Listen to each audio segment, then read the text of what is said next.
नमस्कार, मैं हूं नीरू। तो तीसरे दौर की बातचीत बुधवार से अब आगे बढ़ाकर शनिवार को कर दी गई है, जहां पर ईरान और अमेरिका के परमाणु समझौते को लेकर तीसरे दौर की वार्ता होनी है। लेकिन उससे ठीक पहले एक बात बहुत चर्चा में है और वो बात है ईरान के परमाणु सुरंगों की।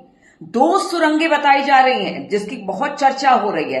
आज उस पर बातचीत होगी और साथ साथ इस पर भी बातचीत होगी कि जो अमेरिका के विदेश मंत्री हैं उन्होंने इस परमाणु समझौते से ठीक पहले एक बड़ा बयान दे दिया है, जिससे कहा जा रहा है कि ये ईरान की एक बड़ी जीत के तौर पर इस बयान को देखा जा रहा है। और इसी पर बातचीत करने के लिए मयंक मेरे साथ जुड़ गए हैं।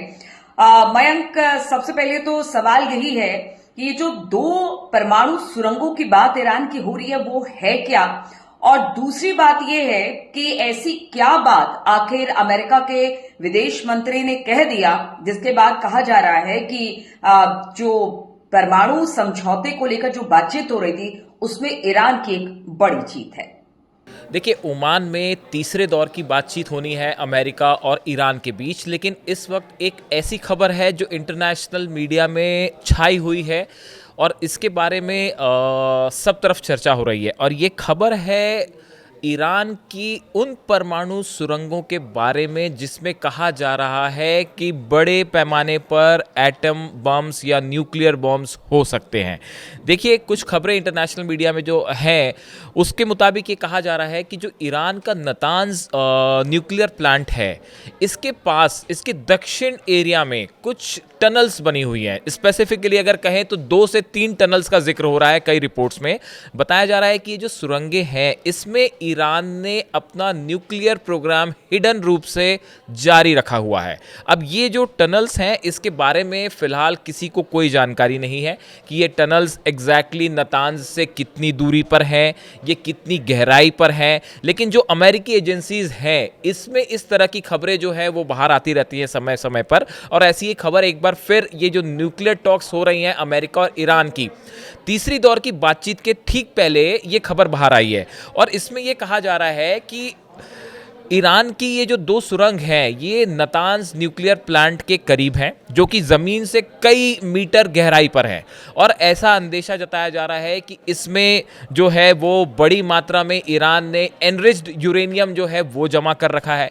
ये भी कहा जा रहा है कि यहाँ पे सेंट्रीफ्यूजेस जो है वो भी हो सकते हैं। साथ ही ऐसा आईएईए की तरफ से थोड़े समय पहले दावा किया गया था कि ईरान ने ऑलरेडी परमाणु क्षमता हासिल कर ली है।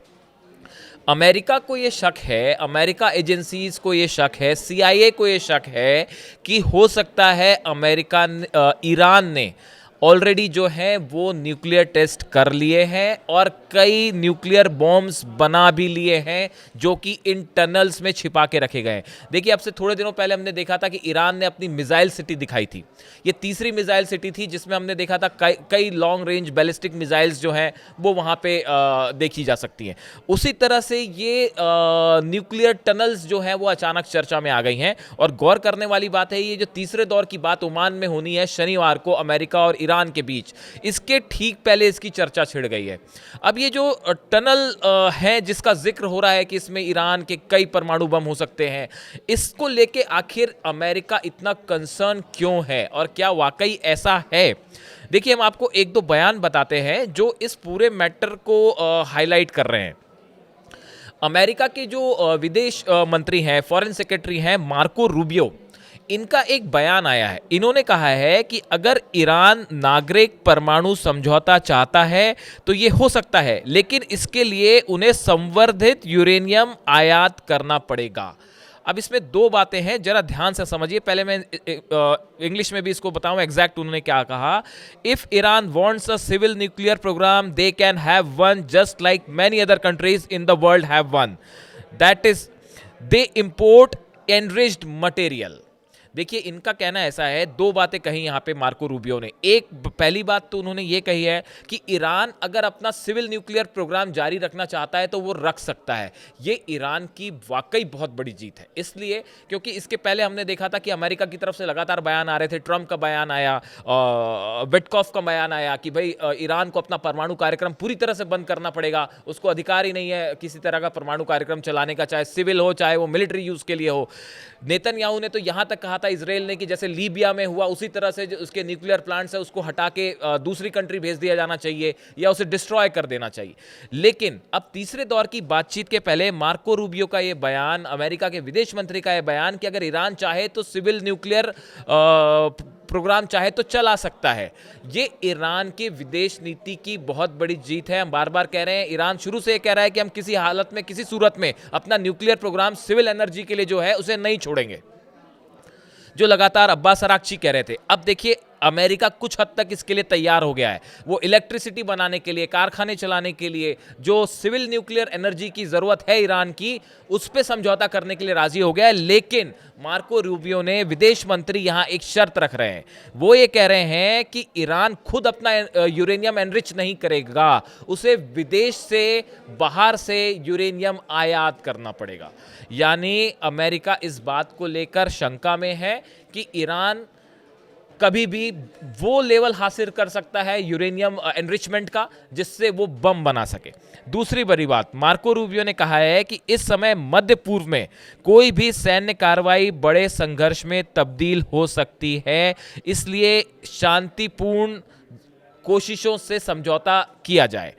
देखिए, इनका कहने का मतलब जो है, उन्होंने जो कहा, any military action at this point in the Middle East whether it is against Iran by us और anybody else could in fact trigger a broader conflict. America ये मानता है कि अगर मिडिल ईस्ट में इस समय ईरान पे कोई भी सैन्य कार्रवाई होगी तो एक बड़ा युद्ध छिड़ जाएगा, और अमेरिका भी इस बात को समझता है कि इसके कितने दुष्परिणाम हो सकते हैं पूरी वर्ल्ड की इकॉनमी में। अमेरिका के विदेश मंत्री ने तीसरी बड़ी बात कही है कि जो परमाणु डील हो रही है ईरान से, इस पे अभी लंबा वक्त लग सकता है। यानी अमेरिका इस डील पर लंबे समय तक बात करने के लिए तैयार है। यानी जो हमले की बात हो रही थी या ईरान के प्लान डिसमेंटल करने की बात हो रही थी, अब वो बातें दूर हो चुकी हैं, अब उस विषय में बात उस तरफ नहीं जा रही है। इसके अलावा उन्होंने एक जो चौथी बात और कही है कि उन्होंने कहा कि हमने देखा कि किस तरह से, ये अमेरिका के विदेश मंत्री कह रहे हैं कि हमने देखा कि किस तरह से जो ईरान के हथियार हैं, खासकर उनके ड्रोन हैं, इसका यूक्रेन और रूस के वॉर में उपयोग किया गया यूक्रेन के खिलाफ। तो देखिए, ये अमेरिका भी एक प्रकार से ईरान की जो मिलिट्री ताकत है उसको मानता है, उसकी कैपेबिलिटीज को स्वीकार कर रहा है और उससे खतरा भी बता रहा है कि भाई हमने देखा है कि किस तरह से इन्होंने। तो देखिए, कुल मिला के ईरान और खामेनेई ने पिछले 3-4 महीने में जो कोशिशें की, चाहे वो मिलिट्री स्तर पर हो, चाहे विदेश नीति के स्तर पर हो, डिप्लोमेटिक एफर्ट्स हो, वो सब अब रिजल्ट्स लाने लगे हैं। और इसी का नतीजा है कि शायद अमेरिका अब कुछ हद तक वो सिविल प्रोग्राम जारी रखने के लिए ईरान का तैयार होता दिख रहा है। लेकिन अब बड़ा सवाल है यूरेनियम एनरिचमेंट को लेकर। क्या अमेरिका ईरान को ये अधिकार देगा कि वो खुद अपने सिविल प्रोग्राम के लिए यूरेनियम एनरिच करे, और या फिर ईरान इस बात को सहमत होगा कि ठीक है, हम विदेश से यूरेनियम एनरिचमेंट, जो एनरिच्ड यूरेनियम है उसको हम मंगाने के लिए तैयार हैं। लेकिन ये एक बड़ा डेडलॉक है जो अमेरिका और ईरान के बीच तीसरे दौर की बातचीत जो होगी, जिसमें एक्सपर्ट्स भी मिलेंगे। ये बल्कि एक्सपर्ट्स इस बारे में ज़्यादा चर्चा करेंगे। तो अब देखना यह है कि ईरान इसमें क्या कुछ और झुकता है, अमेरिका अपनी तरफ से क्या कुछ और झुकने को राजी है। लेकिन इसी बीच आप देखें, अगर इजराइल की बात करें, इजराइल बिल्कुल तैयार नहीं है कि किसी भी तरह का एनरिचमेंट का अधिकार जो है वो ईरान को दिया जाए, बल्कि वो तो यहाँ तक कह रहे हैं कि भाई किसी तरह का न्यूक्लियर एनर्जी ईरान को देनी ही नहीं चाहिए। अब इसकी जो बड़ी वजह है, वो बड़ी वजह है इस तरह की खबरें, जहाँ से हमने शुरू किया था कि ईरान के पास 2 से 3 खुफिया टनल्स हैं जिसमें ईरान का एक पूरा न्यूक्लियर प्लांट काम कर रहे हैं, यूरेनियम है। और कहा तो ये भी जा रहा है कि कुछ लोग ये भी कहते हैं, दावा करते हैं कि भाई, एक्सपर्ट से दावा करते हैं कि ईरान ने ऑलरेडी न्यूक्लियर वेपन्स बना लिए हैं जो इन सुरंगों में छुपा के रखे गए हैं। यही वजह है कि न्यूक्लियर डील किस तरह से आगे बढ़ेगी, क्या डील हो भी पाएगी, और क्या इन हकीकत क्या है इसकी, इन परमाणु सुरंगों की जो बात हो रही है। लगातार ईरान की तरफ से कहा गया कि अगर कोई भी तरह का इंस्पेक्शन होता है तो वो सिर्फ आईएईए करेगा, ना कि अमेरिका का कोई प्रतिनिधि, ना ही यूरोप का कोई प्रतिनिधि करेगा। तो ईरान हमेशा से ये कहता आया है कि कोई भी इंस्पेक्शन होगा वो सिर्फ आईएईए की निगरानी में ही होगा।